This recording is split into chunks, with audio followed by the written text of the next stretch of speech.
بسم اللہ الرحمن الرحیم۔ السلام علیکم ورحمۃ اللہ وبرکاتہ۔ محترم ناظرین، عرب میں دستور تھا کہ دیہات سے ہر چھٹے مہینے عورتیں شہروں میں آتی اور شرفاء کے شیرخوار بچوں کو دودھ پلانے اور پرورش کرنے کے لیے گاؤں میں لے جایا کرتی تھی۔ اس سے ان عورتوں کو تو یہ فائدہ ہوتا کہ ان کی روزی کا معقول سامان ہو جاتا، کیونکہ بچوں کے والدین ان کو اس خدمت کا بہت معقول معاوضہ دیتے تھے۔ ماں باپ کو یہ فائدہ ہوتا کہ ان کے ننھے بچے دیہات میں پرورش پا کر خوب مستعد اور چست و چالاک ہو جاتے۔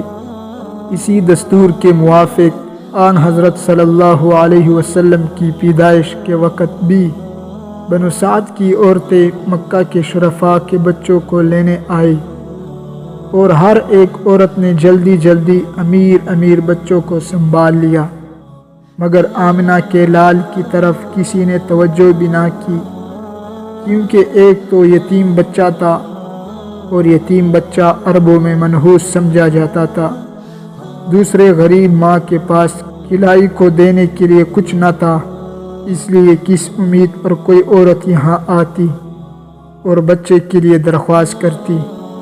جب آمنہ نے سنا کہ دیہات سے عورتیں بچوں کو لینے آئی ہیں، تو وہ خیال کرنے لگی کہ اگر اس وقت بچے کا باپ زندہ ہوتا یا میں مالدار ہوتی تو کوئی عورت میرے بچے کو بھی لینے آتی، لیکن یہاں دونوں چیزیں نہ تھی۔ ناچار غریب بیوہ کھینچ کر اور دل محسوس کر رہ گئی۔ انہی عورتوں میں حلیمہ نام کی ایک دائی بھی تھی، بیچاری غریب بھی تھی اور کمزور بھی۔ اس کو بہت دوڑ دھوپ کے باوجود کوئی بچہ نہ ملا۔ وہ بڑی حسرت کے ساتھ اپنی ساتھی عورتوں کو تک رہی تھی جن کے پاس بڑے بڑے امیروں کے بچے تھے۔ غریب حلیمہ بچہ نہ ملنے پر غمگین تھی، مگر قسمت سامنے کڑی مسکرا رہی تھی، اور فرشتے آسمان سے جھانک کر کہہ رہے تھے کہ حلیمہ، تجھے بچہ نہیں، بنی نوع انسان کا سردار، اقلیم روحانیت کا تاجدار ملنے والا ہے، ذرا صبر کر۔ جب حلیمہ کو باوجود سخت کوشش کے کوئی بچہ نہ ملا تو اس نے بہت مایوس ہو کر اپنے شوہر سے کہا کہ اگر تم کہو میں جا کر آمنہ کے بچے ہی کو لے آؤں، اگرچہ وہ یتیم ہے اور اس کی ماں کے پاس دینے دلانے کو بھی کچھ نہیں، لیکن اگر میں کسی بچے کو نہ لے گئی تو میرے ساتھ کی دوسری عورتیں میرا مذاق اڑائیں گی اور مجھے طعنے دیں گی، اس لیے بیکار سے بیکار بھلی، بولو تمہاری کیا مرضی ہے۔ شوہر کا نام حارث تھا، سن کر کہنے لگا، مجبوراً یہی کرنا پڑے گا، لاچاری پربت سے بھاری، قبیلے میں آخر عزت بھی تو رکھنی ہی ہے۔ میاں بیوی کی اس گفتگو کے بعد حلیمہ آمنہ کے پاس آئی اور کہنے لگی، میں آپ کے بچے کو لینے آئی ہوں، اگر آپ دے دے تو لے جاؤں۔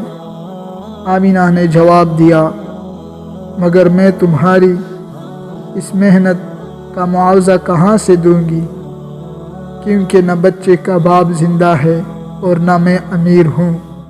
حلیمہ نے کہا، میں اس خیال سے نہیں آئی، صرف بچے کو لینے آئی ہوں۔ ماں بولی، تمہارا شکریہ، لیکن آخر ہر شخص بدلہ کی امید میں ہی دوسرے کا کام کیا کرتا ہے۔ حلیمہ نے جواب دیا، نہیں، مجھے بدلہ اور معاوضہ کی خواہش نہیں، میں صرف بچہ چاہتی ہوں۔ یہ کہہ کر نہایت اصرار سے بچہ کو لے گئی۔ حلیمہ، تجھے کیا خبر تھی کہ جس غریب اور یتیم بچہ کو تو لے جا رہی ہے وہ تیرے لیے مکہ کے تمام امیر کبیر بچوں سے زیادہ خوش نصیب ثابت ہوگا۔ حلیمہ خود کہتی ہے کہ محمد صلی اللہ علیہ وسلم کو لے جاتے ہی ہماری تنگ دستی، غربت اور مفلوق الحالی آرام و راحت اور خوشحالی سے بدل گئی۔ ہماری کمزور اور سست رفتار اونٹنی قبیلے کی ساری اونٹنیوں سے زیادہ چاق و چوبند ہو گئی، اور ہماری بکریاں خاندان کی سب بکریوں سے زیادہ دودھ دینے لگی۔ اگرچہ شروع میں حلیمہ بہت ہی بے دلی کے ساتھ مجبوراً بچہ کو اس ماں سے لائی تھی، مگر آج اپنے انتخاب پر پھولی نہیں سماتی تھی۔ برکت کی پوٹ ننھا معصوم بچہ حلیمہ سعدیہ کی گود میں پرورش پاتا رہا، اور حلیمہ اسے دیکھ دیکھ کر نہال ہوتی رہی، کیونکہ محض اس کے دم سے اس کا گھر برکت کی پوٹ بن گیا تھا۔ 2 برس آنکھ جھپکتے ہی گزر گئے، اور حسب دستور وہ وقت آ پہنچا جب عام طور پر بچوں کو عورتیں واپس مکہ لا کر ان کے ماں باپ کے سپرد کر دیتی تھی۔ اب تو میاں بیوی بڑے گھبرائے، نہ بچے کو قاعدہ کے مطابق رکھ سکتے تھے، نہ کسی طرح ان کا دل چاہتا تھا کہ ایسا بابرکت بچہ ان کے ہاتھ سے جائے، کیونکہ انہیں صاف نظر آ رہا تھا کہ بچہ ساری برکت بھی اپنے ساتھ ہی لے جائے گا۔ علاوہ ازیں بچے سے محبت بھی اتنی ہو گئی تھی کہ حلیمہ کا دل کسی بھی طرح اسے چھوڑنے کو تیار نہ تھا، مگر دستور سے مجبور تھی۔ ناچار بچے کو لے کر مکہ میں آئی، اور آمینہ سے بڑی عاجزی سے کہنے لگی کہ میں آپ کا بچہ تو لے آئی ہوں، لیکن اتنی محبت ہو چکی ہے کہ کسی طرح بھی اس سے جدا ہونے کو جی نہیں چاہتا۔ اگر آپ اتنی مہربانی کریں کہ کچھ دن اور اسے میرے پاس رہنے دیں تو میں اس عنایت کے لیے آپ کی بہت ممنون ہوں گی۔ ویسے میرا کچھ زور نہیں، بچہ آپ کا ہے اور آپ کو مبارک رہے۔ اتفاق سے ان دنوں مکہ کی آب و ہوا کچھ خراب تھی، اور حلیمہ کا بے حد اصرار بھی تھا، اس لیے دونوں باتوں کا لحاظ رکھتے ہوئے آمنہ نے فرمایا، تم نے اتنے دنوں محبت کے ساتھ اس کی پرورش کی ہے، میں تمہارا دل میلا کرنا نہیں چاہتی، اچھا تھوڑے دنوں کے لیے اور لے جاؤ، آج کل ویسے بھی مکہ کی آب و ہوا خراب ہو رہی ہے، میں نہیں چاہتی کہ بچہ اس وقت یہاں رہے۔ حلیمہ کو ایسا معلوم ہوا جیسے ایک عظیم الشان خزانہ آمینہ نے اسے بخش دیا، اور وہ بڑی خوش اپنے گاؤں کو لوٹ گئی۔ حضرت حلیمہ سعدیہ کے پاس حضرت پاک صلی اللہ علیہ وسلم کا کچھ وقت رہنے کے بعد واپس اپنی ماں کے پاس پہنچایا۔ ننھا معصوم اپنی ماں کے پاس رہنے لگا۔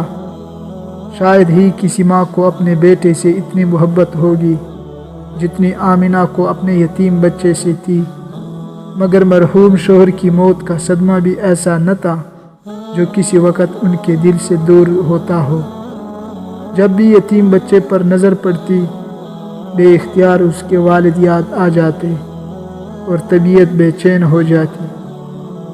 ایک دن جب شوہر کی یاد نے بہت ستایا تو حضرت آمنہ نے ارادہ کیا کہ لاؤ مدینہ چل کر ان کی قبر کی زیارت ہی کر آؤں، شاید اسی سے دل کو کچھ ڈھارس ہو۔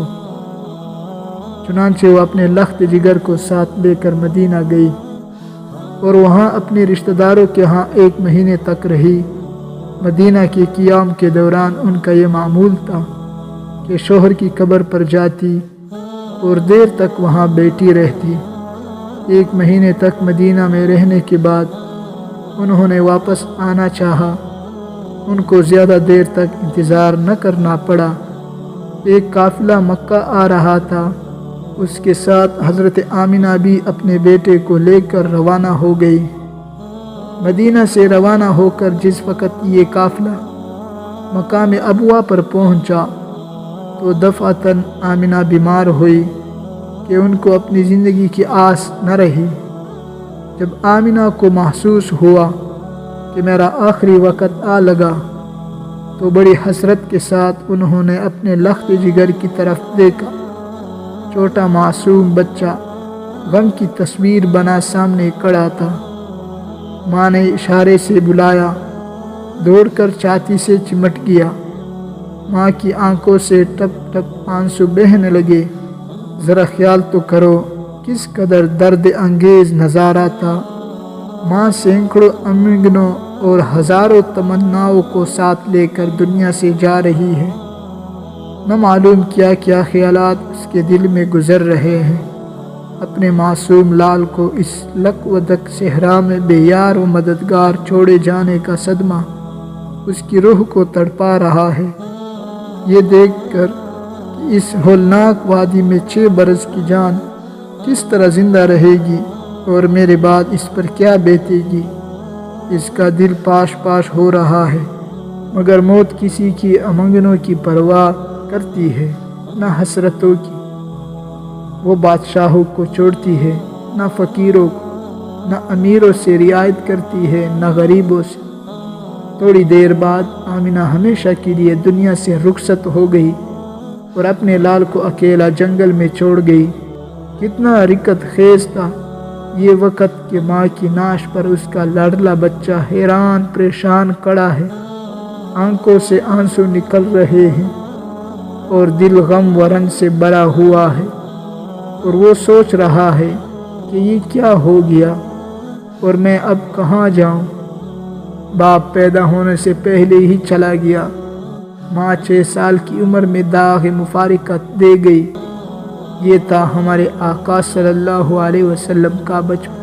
قافلہ والوں نے غریب الوطن کو وہیں جنگل میں دفن کر دیا اور یتیم بچہ کو مکہ لا کر اس کے دادا کے حوالے کر دیا۔